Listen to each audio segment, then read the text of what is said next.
Follow the money. That's what I always say. You always follow the money. Yeah. This is Follow the Money with Mitch Moss and Paulie Howard on VSiN. Here we go. Welcome in. It is Follow the Money on VSiN, the Sports Betting Network. Mitch Moss, Paulie Howard, live downtown Vegas. Circa Resort and Casino is the spot.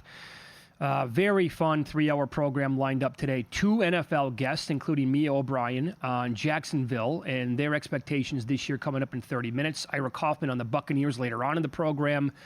Jeff Seeley, best bets, St. Jude this week, PGA Tour. Paul Stone, 30 minutes today, previewing the SEC. How you doing, pal? All right.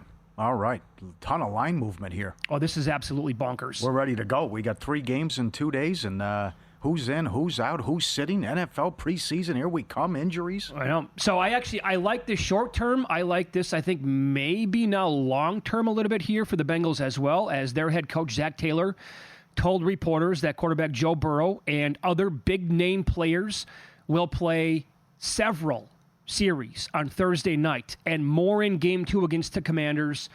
And that game against the Eagles, Philadelphia opened up a 1.5-point favorite at DraftKings. Bengals now 6. There's a 6.5 out there as well. I mean, these numbers just, they take off on a rocket ship if you miss it. It's, right now betting the Bengals 6.5, you clearly missed the best numbers ever available on this game. Yeah, maybe going higher, too. So, good.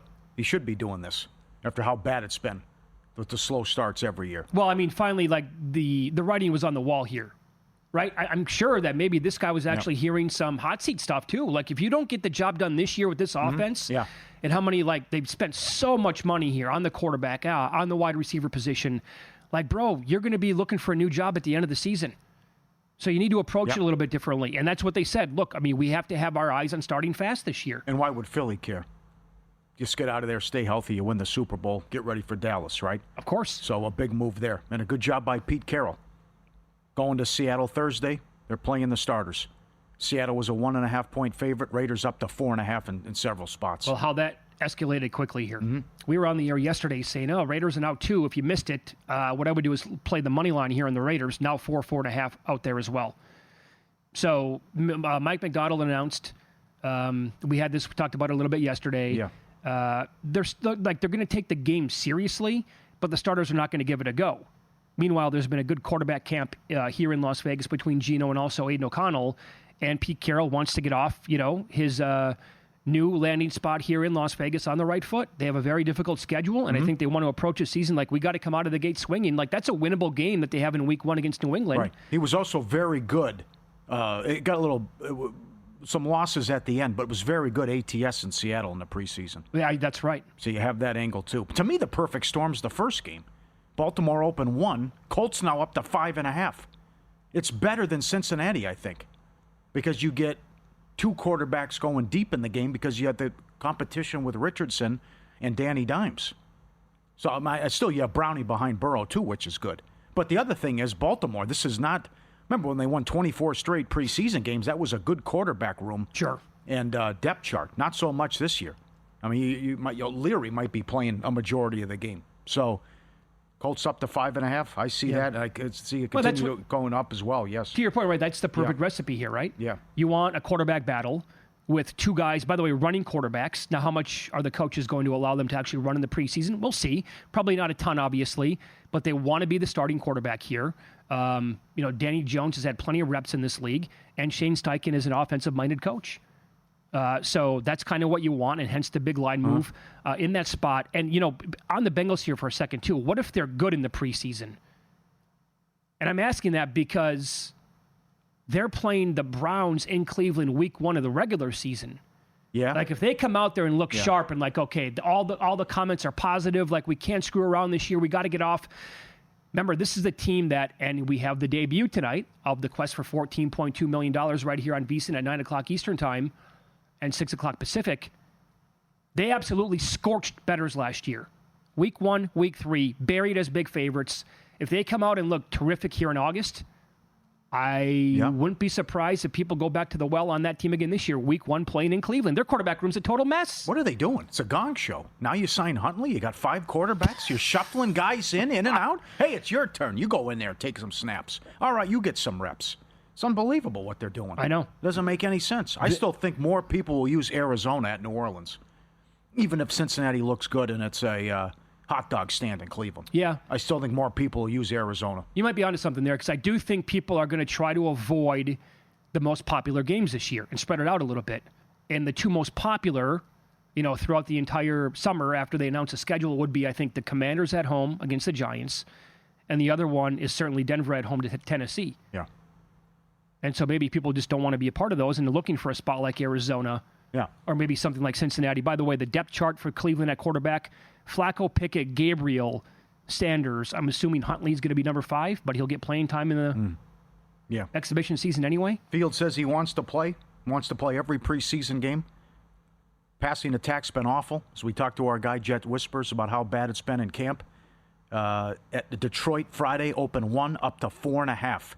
No Penix, no Cousins. So you're looking at Easton Stick and Emory Jones, whatever that is.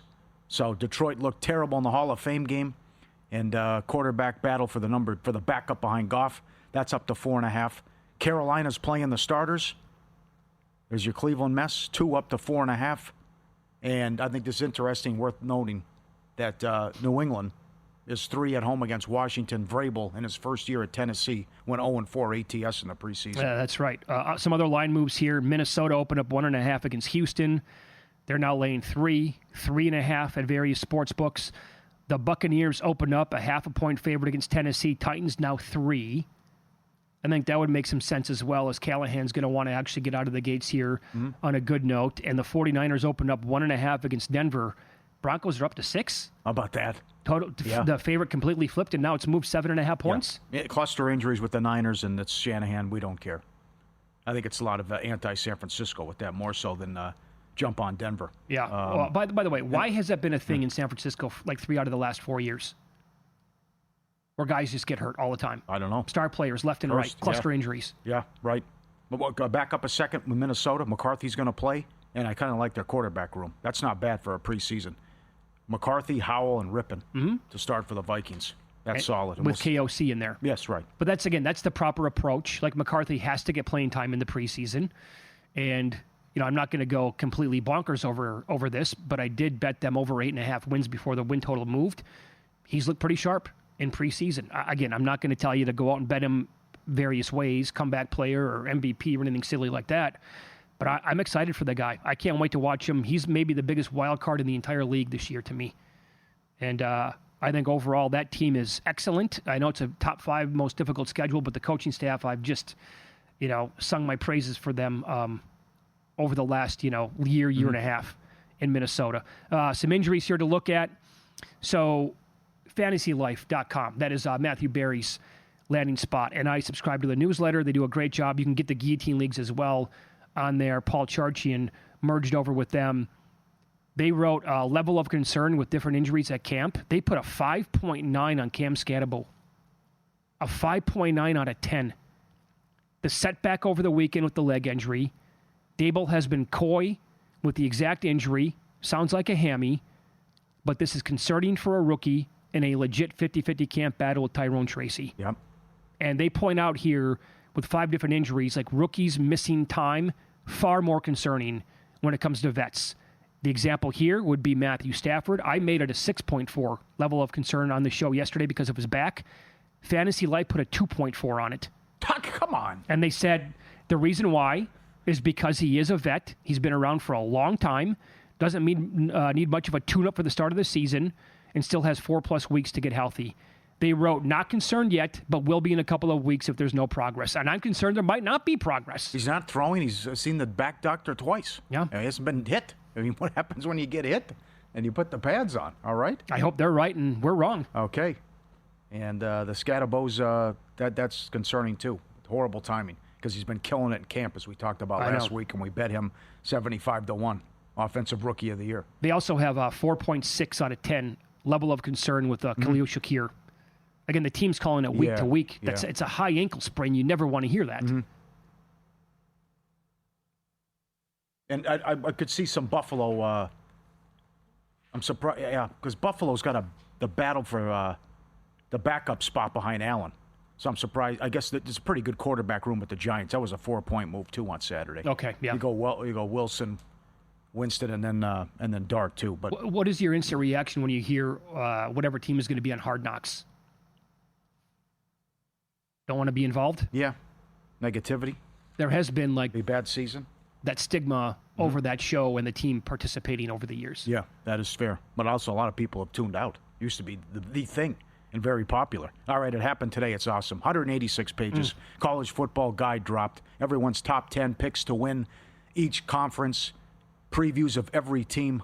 Heisman, the Bear, Humans, Paul Stone, who's coming up to talk SEC. Guys did a great job. Phenomenal. Best bets from the pros. Sign up now. Get both the college and NFL betting guides. The morning email from Bill 80. Every bet, every host, every guest, the betting splits, the 24/7 video, the dog videos, the tools, the data. Start today just $9.99.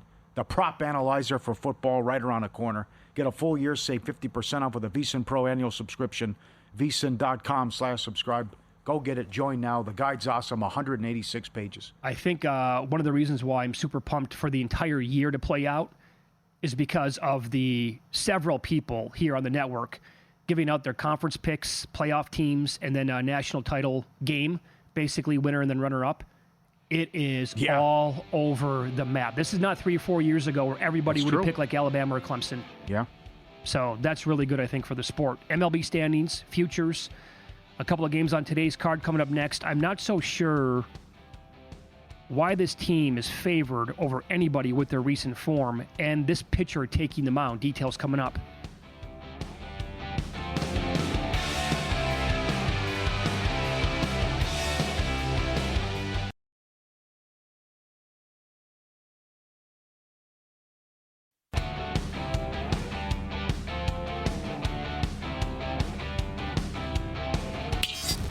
This is Follow the Money on VSiN. A fascinating team on the clock here as we discuss the Jacksonville Jaguars. 4-13 last year. The preseason win total now 7.5, overjuiced at some spots, minus 125 in that neighborhood. And Mia O'Brien joins the program here on the Progressive Guest Line. She is with ESPN Radio, and you can follow her on X at Mia O'Brien TV. Good to talk to you again, Mia. How are you today? Always good catching up with you guys. Great to catch up with you on one of the more interesting teams, as you boys called it off the air, in the wide world of the National Football League. I know. I'm super excited to watch this team this year. I thought they had, a really good draft. Expectations there with Travis Hunter to really crush it. And the head coach there, obviously, Liam Cohen, said on the Rich Eisen show this week that the expectations for him is to be around about 80% of offensive snaps throughout the entire season. A couple things here. Do you find that number to be realistic? And then what would that mean for Travis playing defense? I do find that number to be realistic. I think that so many of us ballparked big picture Travis's usage as being 70% on offense, 30% on defense. But over the last few weeks, he's clearly proven, especially today, which was the first practice in which we saw him physically during the same exact team period, put a penny on and go from playing offense to defense. He has clearly earned the trust. He has earned past some sort of threshold for the coaching staff to prove that he can handle the load for both. And so maybe that 70-30 split goes out the window. I do believe the 80% on offense is realistic when you consider how much Liam Cohen wants to place an emphasis on running the ball. He did tell us today, because I asked why we didn't see Travis in the final 4-minute drill team period. And he said that is in large part because Travis right now is playing the F wide receiver position when it comes to 11 personnel, but he's still learning the Z position in 12 personnel. And so because of that, they didn't have a need for him. And so I think to that end, you're seeing certain packages where they are not designing plays and not implementing putting Hunter in those lineups solely because they want to keep him fresh in order to play on the defensive side of the ball. With the new scheme and the new coach, and you expect a bounce-back year from Lawrence and Hunter, do you expect this offense to be much improved? I would say so. That is the hope. I think that a lot of people in this building in Jacksonville, Paulie, are saying to themselves, if we can just not shoot ourselves in the foot, if we can just be a professional, functional outfit. We saw what Jim Harbaugh and the Los Angeles Chargers were able to do by preventing the preventables and not making mistakes and self-inflicted wounds in the first season under Harbaugh's tutelage. And I think that the Jaguars, while they don't have an experienced Super Bowl runner-up head coach, I think they are banking on much of the same. By simply not beating themselves, they will find a way to, I would say, I know Vegas is certainly expecting as such, to double that 4-win total from a season ago. Mm-hmm. Overall, expectations from you personally on some of the players here on offense. Do you think Hunter can touch 800, 900 yards? And to me, I think the ceiling for Brian Thomas is like, honestly, if everything breaks right, he could win Offensive Player of the Year. That's how I think that dude could have 1,500 yards and like 12 touchdowns. I've had multiple people around the league, not just here in Jacksonville, say to me that there's a pretty good chance that if everything goes as expected here in 2025, Brian Thomas Jr. will enter that top 4 wide receiver category across the league in the same elite company as his fellow LSU Tigers and Jamar Chase and Justin Jefferson. But obviously a lot has to happen for that to actually occur. Now, when you look at his stats from a year ago, when you consider that 500 plus of his 1,000 plus receiving yards came from Mac Jones in the final 8 weeks of the regular season, to be frank, whether it was Trevor Lawrence or Mac Jones under center, the Jaguars didn't fully realize, hey, this young guy's getting it. We need to play through him until past the midway point of the season. And at that point, the season was awry and Lawrence was banged up already to begin with. And so I think that, yes, for Brian Thomas Jr., over 1,000 yards is the expectation now, which is lofty for a second-year player, even of his stature. And for Hunter, yes, I would say somewhere, personally being a little bit more conservative, I would say somewhere between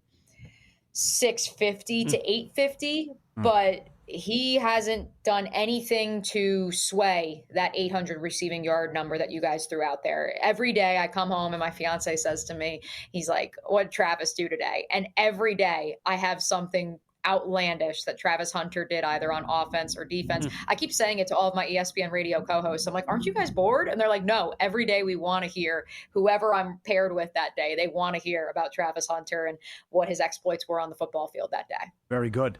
Depth chart and fantasy football related. You're high on Bigsby. What do you think happens at the running back position there? It'll be running back by committee. I think you'll see a similar situation to what we saw in Tampa last year with Liam as the offensive coordinator. Obviously, everyone wants to talk about Bucky Irving. He's the flavor of the month. But what people don't realize is he really didn't emerge as the lead tailback for Tampa until week 14 of last season. He's expected to be the lead tailback now in his second year under Todd Bowles. But I don't think if you actually go game by game, it would feel like, oh, he was clearly the number one for them. I mean, multiple players saw significant snaps in the early goings. Obviously, Rachaad White was a major factor. Sean Tucker was an unheard of guy out of Syracuse for some and had a massive game in that shootout in New Orleans in the Superdome. I believe that was week 6 of last year. And so I expect much of the same here in Jacksonville. I think what's really unique, guys, about the Jaguars running back situation, yes, a lot has been made about, is Travis Etienne on the trade block? Is he not? I don't know. I can tell you that he looks good in practice. I can tell you that Tank Bigsby, from what I've heard from coaches and staffers across the National Football League, their belief is that while Etienne may be the superior athlete, Bigsby may be the better pure running back. His confidence was shaken when he was put in the doghouse his rookie season after fumbling on 2 of his first 5 NFL touches in the season opener against Indianapolis, but he has regained much of that back. He has a chip on his shoulder heading into year 3. Then, of course, the 3 rookie running backs. Yes, I said 3. Bashal Tutin will get most of the headlines. He is as electric as advertised out of Virginia Tech. Ball security was a question coming out of school, and so that's something to monitor moving forward. LaKent Allen has an edge that no other running back in that room has. The Syracuse product, 7th-round pick, is probably their best running back in pass protection, although Bigsby did pick up a blitz by Darnell Savage today that we all looked at each other and said, wow, that's a massive step forward for Tank, and it's a one-play sample size, but if that is to be indicative of what we see, that obviously changes the complexity of what this run game could look like, because then maybe Allen can be spelled by another running back on 3rd down. And finally, Ja'Kinden Jackson, the undrafted rookie free agent out of Arkansas, also played at Utah, started his career at Texas. I don't know if he makes the team, boys, but what I can tell you, he has just different measurables than any running back you're going to see. And he has an injury-plagued history, to be clear. But I'm very excited to see him in the preseason because he is as tall as you're going to find a running back. And again, he started at the position of quarterback when he began his college career at Texas back in 2020. He's thick, he's physical, and every single practice, we've seen 9 of them so far, and then the stadium scrimmage, every single practice, he has rattled off a run through contact that has turned heads on the sidelines at the Miller Electric Center. Very good. Follow the money here on VSiN, the Sports Betting Network. Our guest, Mia O'Brien, covers Jacksonville, the Jaguars in Jacksonville, ESPN Radio. Follow her on X at Mia O'Brien TV. Okay, so let's say the offense pops like we think it could, and they're going to score a bunch of points in most of their games anyway. Is the defense good enough? Do they have the talent? Are they going to be able to help out the offense enough to win 8, 9, 10 games and challenge for the division crown? Their mantra is stop the run. They recognize how much of a struggle it has been to defend the run the last 2 seasons, and that was despite last year when there was an edict from someone up top, I won't say names, but someone up top made it clear that this team and that defense had to put on weight, had to get bigger, and in turn, and I have had multiple players, and they've said it on the record and off the record, they felt sluggish. They felt more than a half step slower. You saw the production decline, if only for Josh Hines-Allen, going from 17.5 sacks to 8.5 sacks. You saw plenty of players across the board who weren't playing at their peak. They believe they are back at that physical shape that they were at in 2022 when the Jaguars made a playoff run, for those who were here back then. And I think that what's going to be most interesting for me is I'm not worried about the pass rush for the first time in at least 3 years, guys. Wow. I think that James Gladstone has gone out of his way to ensure that the 3rd and 4th edge spots, which were absolutely neglected, it was malpractice by Trent Baalke to not address that spot on the roster the last 2 off seasons. James Gladstone has doubled and tripled down by going out, signing Emmanuel Ogbah the day after the NFL draft when they didn't draft an elite edge rusher. They weren't able to get one in the draft. Then they go out and they get the veteran DeJuan Smoot, who spent the bulk of his career here, is beloved in this city and beloved in that locker room. They've got an interesting combination at the Sam linebacker position with Dennis Gardick, who obviously performed pretty well out in the desert during his time with the Arizona Cardinals, is coming off of a second torn ACL. Interesting products, and 5th round pick Jalen McLeod, who is banged up right now. Yasir Abdullah, a 5th round pick from 2 years ago. They are going to be able to generate a pass rush on the edge. Biggest question mark, which brings us back to the mantra, the interior of the defensive line. The Jacksonville Jaguars need Devon Hamilton to return to the player who we saw prior to the spinal abscess that he suffered during the 2023 training camp. Jordan Jefferson, Mason Smith, the 2 LSU picks from a season ago. They need to take the next step. And the biggest question mark of all, we have yet to see Eric Armstead, the longtime San Francisco 49er, play significant time here during training camp the last 2 weeks. And Liam Cohen today said it's too early. He can't tell if Armstead will be available week 1. That's a big concern for me. But I think the back end and the edge rush positions are much improved from a year ago. Hey, Mia, that was absolutely superb. Thanks so much for the time today. We appreciate that. Appreciate you guys. Always happy to hop on. Follow her on X at Mia O'Brien TV. Win, lose next.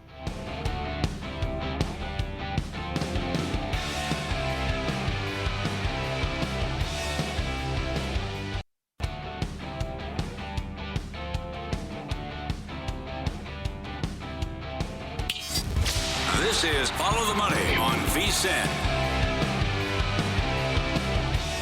PGA stop time. Best bets, St. Jude Classic, TPC Southwind. And our buddy Jeff Seeley joins the program now on X at Cupmaker Jeff. The Cupmaker podcast is out tomorrow in the morning. He's on the Progressive Guest line. Hey, pal, good afternoon. Thanks for the time. How are you? Great, fellas. Looking forward to talking some playoffs here. We're in the playoff season, so it's going to get shorter and shorter fields every week, but we got a fun tournament, tons of talent. It's going to be a fun event. All right, so typically, what kind of score would you expect to take down this event? Yeah, I mean, it's usually 15 under to 20 under and in perfect conditions. I'm going to err towards the lower numbers. So I think we could see 17, 18, 19, 20 under this week. And especially if Scotty gets there, that wouldn't surprise me at all. Okay, well, then he is in the field. I mean, look at the numbers here to win this event this week. Here at Circa, this might be the best number you can find anywhere. He's like plus 290 to win it. Guys like Xander Schauffele are in the field this week. Obviously, one of the best in the world. Won 2 majors a year ago.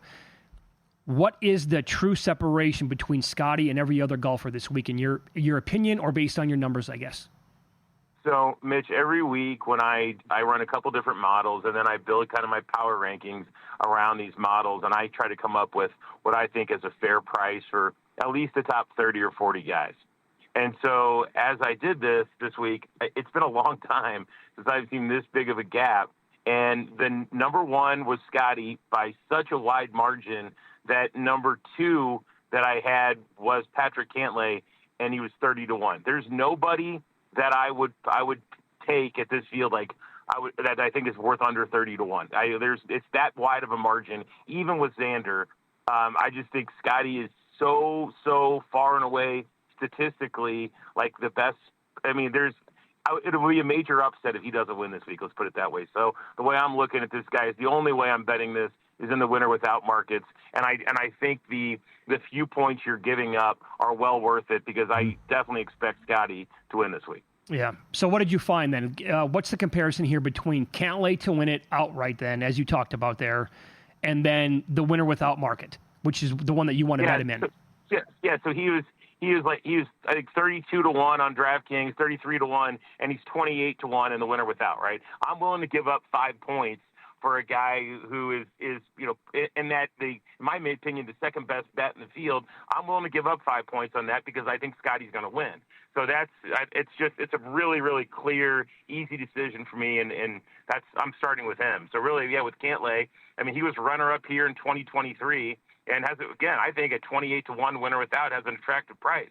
He has 4 top 15s in his last 8 events, and has gained off the tee in 12 straight. You got to keep in the fairway this week, so we are spending some time looking at off the tee. The issue for Cantlay has been putting, which is interesting, given that guys a few years ago, I don't know if you remember this, but he was considered the best putter in the world. So his putting's been both very good and very bad lately, but if we can get a spike putting week out of Cantlay, I think 20-1 is a tremendous number. Do you trust Aaron Rai? Well, but he's going to hit the fairway, and he's going to hit his wedges to 10 feet, and he's going to miss putts. So he's lost putting in 8 of his last 12, and it's another guy we're just hoping for a putting spike, which could happen. The thing that gives me some confidence with Aaron Rai is he has gained with the putter here in the past. So stranger things have happened. 2 trips ago, he gained with the putter here. If he can do that again, I think we're in good shape. He came in 5th place at the Wyndham. Guys, he gained 10 strokes on approach at the Wyndham. So we know we're getting a guy who's crushing with his irons. And the fact that the markets have us lower priced than Ben Griffin, Daniel Berger, Russell Hanley, a bunch of these guys. I mean, if I would have told you that Aaron Rai would be lower priced than them, you'd think I was crazy. That tells you the market knows this guy's irons are dialed in at a courses where you got to hit fairways and you got to hit irons. I trust him to do both. If his putting could just be not horrible, he could be very live this week. All right. He was hot, and then not so much the last couple events, although he was awesome on Sunday. How about Ben Griffin? Yeah, and honestly, Paul, he's gained both off the tee and on approach in eight straight shot length measured events, and then he just gained 10 strokes putting last week. 10 strokes you never see that. So you get a guy who's in very good form with a white hot putter. This price really seems like a gift. It's 30-1 winner without. I love the way he's hitting the ball. He didn't play well here last year, but I think he's a very different player. So again, I'm going to continue to ride Ben Griffin, 30-1 winner without. Love this price on him. And another guys who I like around the same ballpark. He's actually 35-1 in the winner without, and has 2 top 5 finishes here in his last 2 trips. So he's improving every time he comes here. Is Daniel Berger. I think the reason we're getting this 35-1 is because he struggled here a little recently. But you've got a course where you want to hit the fairways. He ranks 5th in the field in fairways. He also ranks inside the top 15 in approach from 100 to 150 yards, which is the key distance we're targeting this week. So I think his price would be in the 20 to 25-1 range if his current form was better, but he's really struggled since mid-May. Fact of the matter is he finished 30th at the Open. I saw some signs of life there. So I'm willing at 35-1, the winner without market, to take a chance on Berger. Yeah, I want to back up to Griffin for a second here because, Jeff, we all know that Paulie is the vice president of the Ben Griffin fan club. And you were in big time for a good month. Yeah. Then out a little bit. Did Jeff just suck you back in? You going to get involved this week? Yeah. It's a good breakdown. I think it is, yeah. Yep, strong. I like it. Yeah, did you bet this? Because Henley moved. Henley's now like 22-1. You saw 35? Winner without. Yeah, I bet it this morning. Okay. So yeah, I mean, I use something called the Universal Golf Rankings, which I think are far superior to the official World Golf Rankings, predictive-wise. It takes into account live players and the appropriate format and everything else. And Russell Henley is the number 7 ranked player in the world. So you're getting this guy at even a 22-1 in the winner without. I like Russell Henley. I mean, he's the number 7 ranked player in the world. He comes in top 10 in both fairways gained and wedges in his last 24 rounds. He's played this event 7 times, has 2 top 10s. So it's just a combination of price and talent. I just think this is too good a spot on Russell Henley. And again, I'm going to look around here because I'm curious to see. You see, is DraftKings 22-1 now? Yeah. I'm gonna have to shop around and see where else I can find this, because I found that this morning, and I'm curious where he's gonna be now. So yeah, but even at 22-25, I like Russell Henley. All right, let me run this by you. On X, Skoko just tweeted and said, and this is right in your wheelhouse, Jeff. The best way to bet Scotty is top 10, usually around minus 230, and you put in another game from another sport on a parlay between like minus 250 and 450. You're then going to get around minus 110, and it's hit, and he says here, in like 10 straight weeks. I can't verify that many weeks, but that's per the tweet. And you like to parlay this stuff in golf, too. Is that something that you would ponder? Oh, absolutely. Absolutely. And I'd make a significant bet on that. I mean, I might find a tennis, maybe tennis is a little bit of a gamble, but you find maybe a tennis match you really like, or a baseball game that's a huge favorite. I am fully endorse that. I love parlaying those kind of situations, and I think that's a great way to play Scotty this week. Did you see Happy Gilmore too?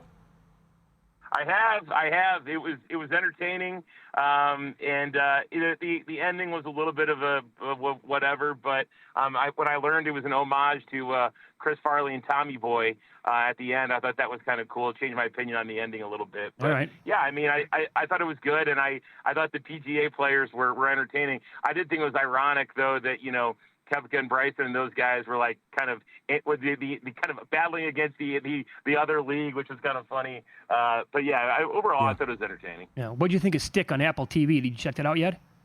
I think Stick's very good. I've seen the first 3 episodes. I'm a fan so far. So I hear it gets a little better. But so far so good. I like it. I'm going to continue to watch it. I watched the whole thing. What do you think of it? Yeah, I watched the whole thing. I definitely think it's worth your time. Everybody's time here listening to the show right now for sure. Yep. All right, pal. Thank you. Go get him this week, okay? All right, fellas. Take care. We'll talk soon. There you go. Follow him on X at Cupmaker Jeff. He was on the Progressive Guest Line. Happy Gilmore is not worth your time. I'm not going to do it. I saw a breakdown of like 70 people that made cameos, and I just said, that's it. Oh, it's out of control. There's no way I can get involved. Yeah, it's out of control. This is from Bosch in Chicago. The best bet every year is the Bears season win total under. And it will be no different this year with Caleb, quote, I should be in the CFL, Williams. Sell the team, fire polls, get football people in the room, and let's be a competent organization. Wow. Some of the highlights that came out of camp, not to overreact again, Caleb Williams, wow. Did it look bad? Did you see some of the stuff? No. Oh, my Lord. Search him on Twitter, and you're going to just be like jaw on the floor like he's still doing this crap. Again, I'm not going to get nuts, but... Let's get nuts. Let's get nuts. You want to get there nuts? You go. Yeah. Yeah. But the other thing is that it's that division, too. Oh. That's the thing. Right. You're going to win 9-10 games in that division? Up next, today's Major League Baseball card. This feels like the Brewers game yesterday. I know why the team is taking money again, but are we sure it's warranted? We'll discuss next here on VSiN.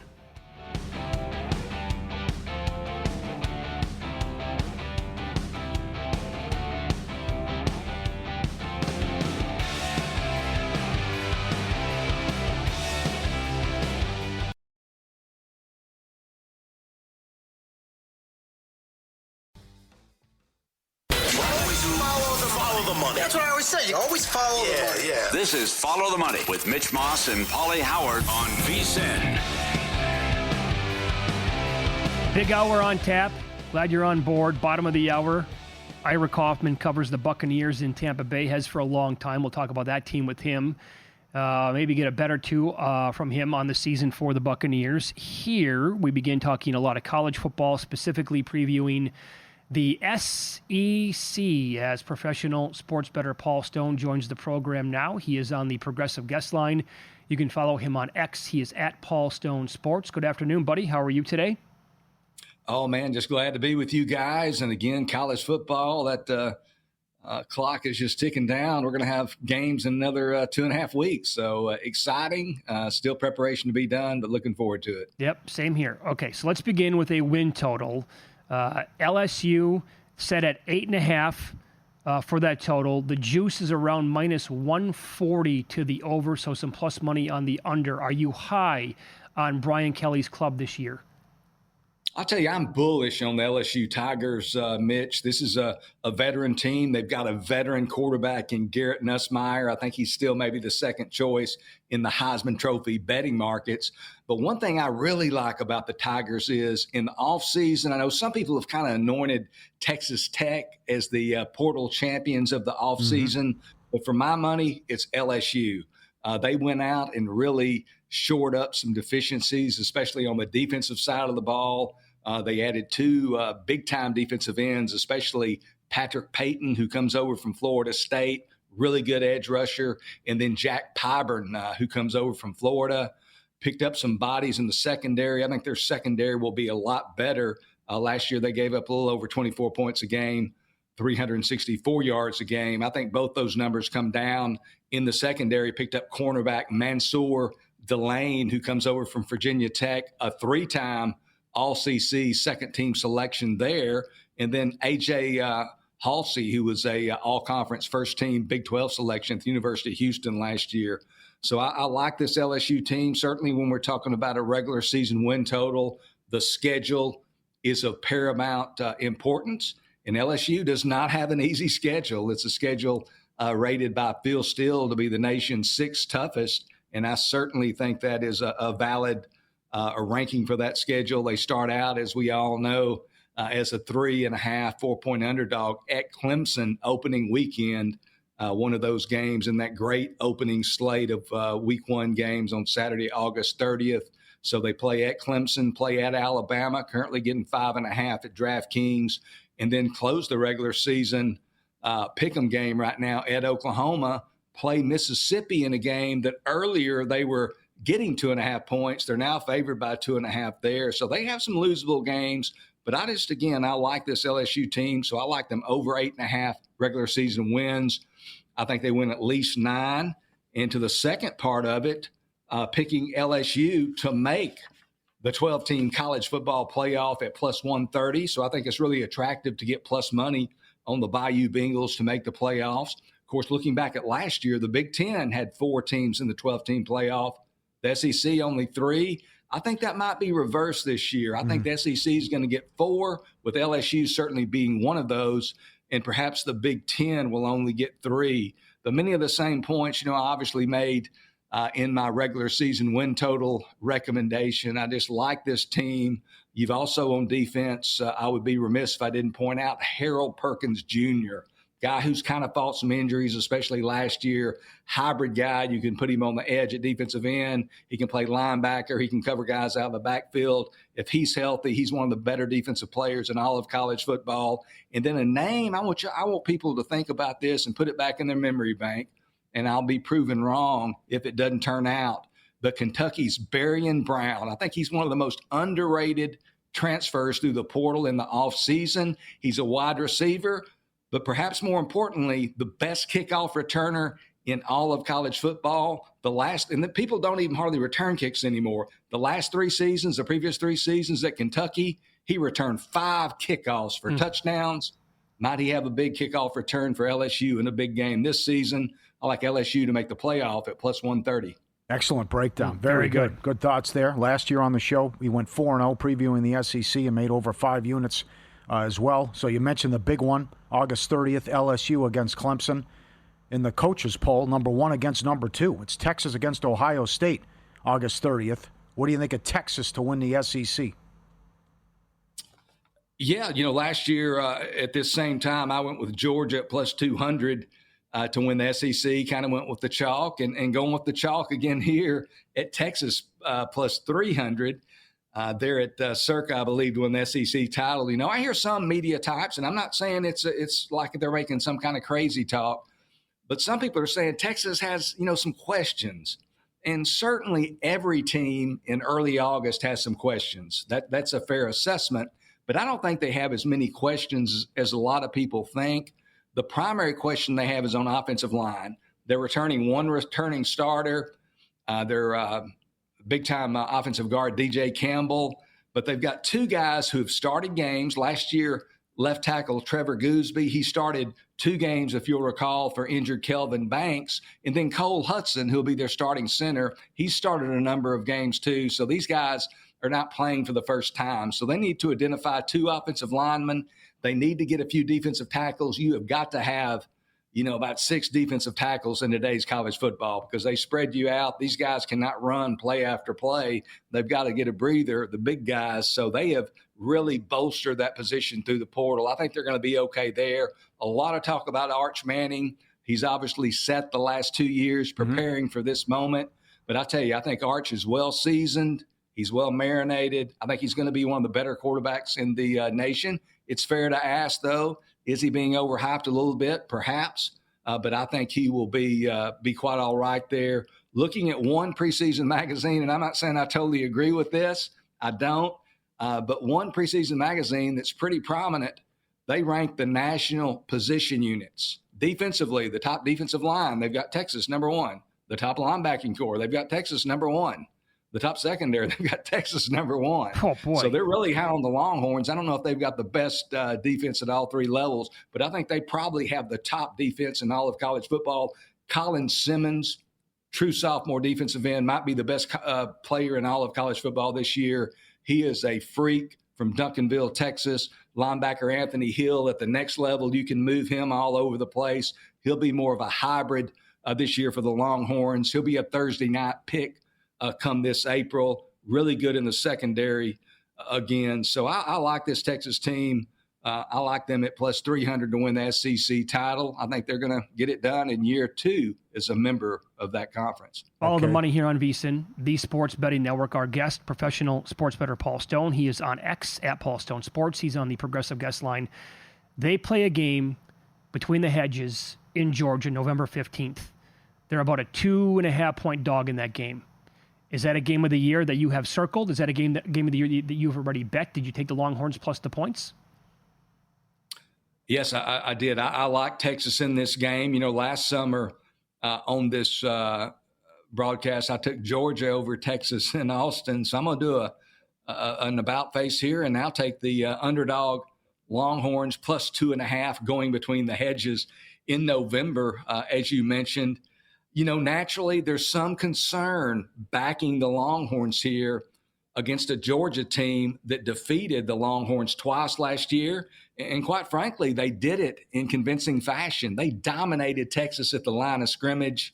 Of course, you know, you look at rushing yardage and sacks or subtract, you know, they deduct from your rushing yardage in college football. But last year, Texas in those 2 games on 60 carries averaged 1.1 yard per carry. So they could not run the football when it was 3rd and 1, just like we kind of saw against Ohio State. They could not line up, and run the football against quality football teams. I think they're going to be better at that this year. And I don't think Georgia's quite as good on either the offensive line or the defensive line. When I say that talking about such a high standard because Georgia has kind of set the standard for the rest of college football the last several years. But I think they're a little bit down on both lines. They didn't have downfield receivers last year. They really missed a generational tight end in Brock Bowers. They missed, obviously, wide receiver Ladd McConkey, who was drastically underrated, in my opinion. And also this year, Georgia's got some questions at quarterback. And Gunnar Stockton, He came in, played late last year after Beck got hurt. And Stockton's a tough guy. He's a gritty, tough guy, kind of a man's man. But there's some questions about him in the passing game, especially with the lack of receivers that Georgia has. Last year, Georgia only averaged 124 yards per game rushing, just 4.1 yards per carry. That 4.1 yard per carry average, That was more than a full yard worse than any of the three previous seasons. So the three previous seasons, 5.2 yards per carry or better, only 4.1 yards per carry last year. I think Texas has got the better quarterback. They've got the better defense. They've really done well on the road under Sarkisian. Obviously, they went into Alabama in 2023 and won a football game, went into Michigan last year at the Big House, won a football game. I think they're going between the hedges this year and win another football game. Very good. Yeah. So 4 bets so far. You have that one. Game of the year, Texas plus 2.5 over Georgia. Texas 3-1 to win the league. LSU over 8.5 wins minus 140, and LSU to make the playoffs at plus 130. There is one more win total bet that you have. You're going to hang around for another segment, though, Paul. We'll get to it then. And it's obviously a very intriguing conference yet again this year. Many other teams to talk about here, right? It's loaded up and down. Oklahoma, very popular this season. Paul, I know that you're high on them. Does Stone agree with the optimism there in Norman? How does he feel about South Carolina? What about Texas A&M? We'll continue talking SEC with professional sports bettor Paul Stone coming up on Follow the Money. It's VSiN, the Sports Betting Network.